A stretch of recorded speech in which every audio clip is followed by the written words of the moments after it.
We're inching closer and closer to the start of the NFL season with that many teams looking to pull off some big comebacks. But for some individual players, they will look to overcome some individual odds after suffering setbacks. Cowboys quarterback Dak Prescott, definitely one of those names, missing nearly half of Dallas's season last year. Dak has now missed extensive time in 3 of his last 5 seasons, which means there's even more pressure on a 31-year-old looking to perform. But what should our realistic expectations be, right? For the answer, I'm Tyler Sullivan for more. Tyler, great to see you. The pressure is always on when you're the quarterback of the Dallas Cowboys, but even more so when your franchise is waiting for a full, healthy, productive season out of Dak Prescott. Is 2025 the year? Yeah, this is a really difficult situation that Dak Prescott finds himself in, because not only is he the Dallas Cowboys quarterback, he's in a division now where there's Jaden Daniels, there's Jalen Hurts, both of those teams in the NFC Championship a year ago, and he's the highest paid player in the NFL, making over $60 million per season. That's a lot of weight on top of just coming back from a season-ending injury that's going to be on his shoulders in 2025. And I think it's going to be difficult sledding, because if you go back, I think a lot of it is, clouded in everything I just said, right? Mm-hmm. He had an injury last season. He's playing in a tough division. I think the thing that gets kind of under-talked about when it relates to Dak Prescott is he didn't play that well when he was healthy last season. He was under 500 as a quarterback when he was starting games last season, had 4 games with multiple interceptions. And so with this division getting more competitive, with Dallas now investing in the offense, building along the offensive line at the NFL draft, trading for Jordan Pickens to go opposite of CeeDee Lamb, there's really no excuses right now for Dak Prescott to not thrive in the regular season. Everything's set up for him to have success from a statistical output, from a wins output. But again, it's going to be difficult for the Cowboys QB. Yeah, you bring up a good point, because I think it's uncharted waters for him in recent years that there's multiple contenders now in the NFC East, with Jaden Daniels and the Commanders being the other, in addition to the Eagles here. Now, with some returning players and, of course, some new faces for Dallas, you think Dak has the support to really flirt with the playoffs, or is that an actual possibility for Dallas? Well, I think it's a really difficult situation that they find themselves in, because one, yes, of course, they built the offensive line. They added George Pickens. I still have a ton of questions about if this team is going to be able to run the football. I don't really think that they're going to. They bring in Javonte Williams, Miles Sanders via free agency. They spend a day 3 pick on a running back at the NFL draft. I don't really know where this rushing attack is going to come from for Dallas, which is only going to put more on Dak Prescott. So when we talk about, is Dallas going to contend for the playoffs, there's the roster questions, and then there's the thing that I mentioned, the division questions. You're going to pencil in Philadelphia and Washington to get into the playoffs, one of them being the division winner, the other one being a wild card opponent.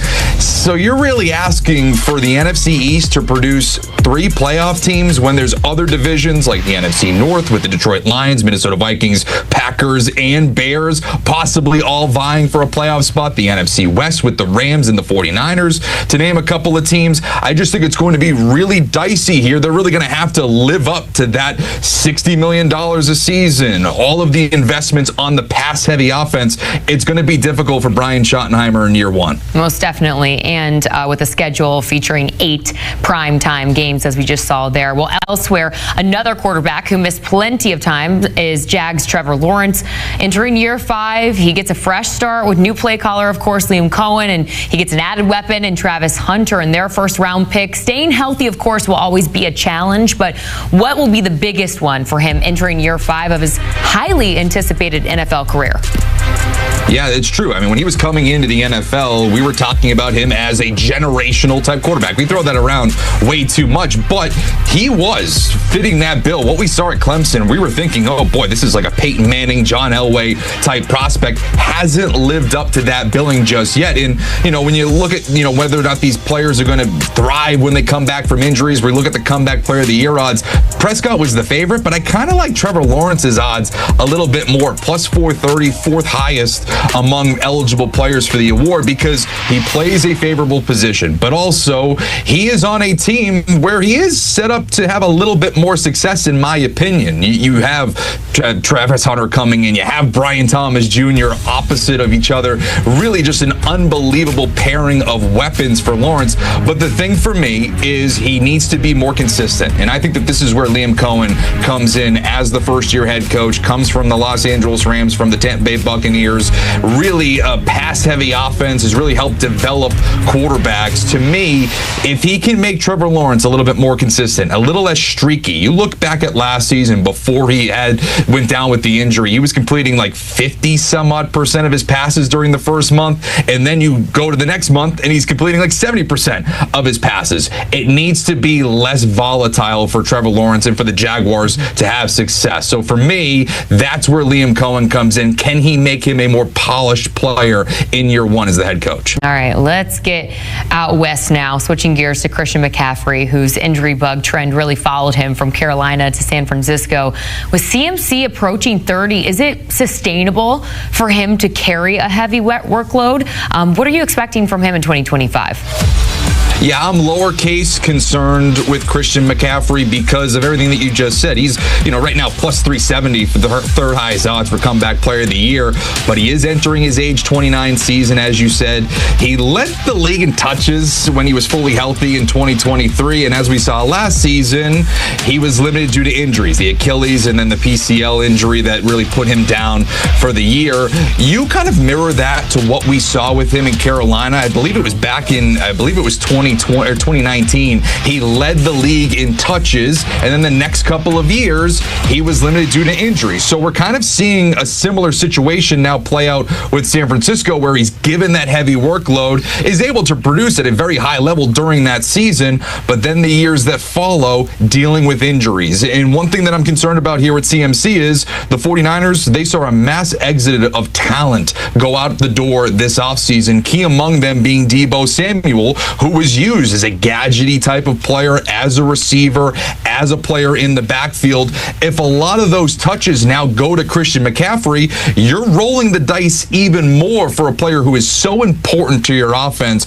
possibly not being there at the end of the year or missing time due to injury. So again, this is an aging player dealing with a couple of injuries last season, has a lot of tread on his tires, and possibly could get even more with the personnel that the 49ers now have.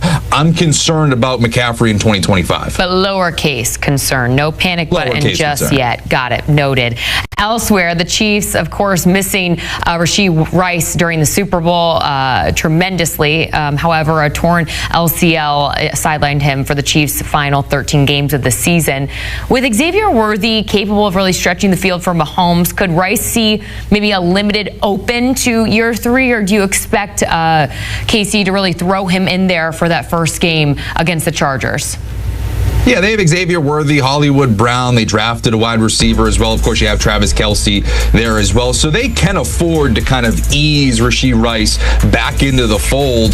But I think that this is one of the biggest X factors going into the 2025 season. He's 10-1 to win comeback player of the year, 6th highest. To me, this is the dude I would bet on, because what we saw during his rookie season, he quickly became a trusted option for Patrick Mahomes. That is something that we shouldn't overlook. This guy was a constant target for Patrick Mahomes during his rookie season, and it was a small sample size last season. He only played 3 full games, but he logged 100+ receiving yards in 2 of those games. And let's just play the game here a little bit. In those 3 full games that Rasheed Rice played last season, if you want to project that out, that production over a 17-game season, you're talking about 136 catches, 1,600 yards, and 11 touchdowns. If he produced at that level, we're talking about one of the best wide receivers in the NFL that's playing in an offense with Patrick Mahomes. So again, if we're looking at this player at his potential,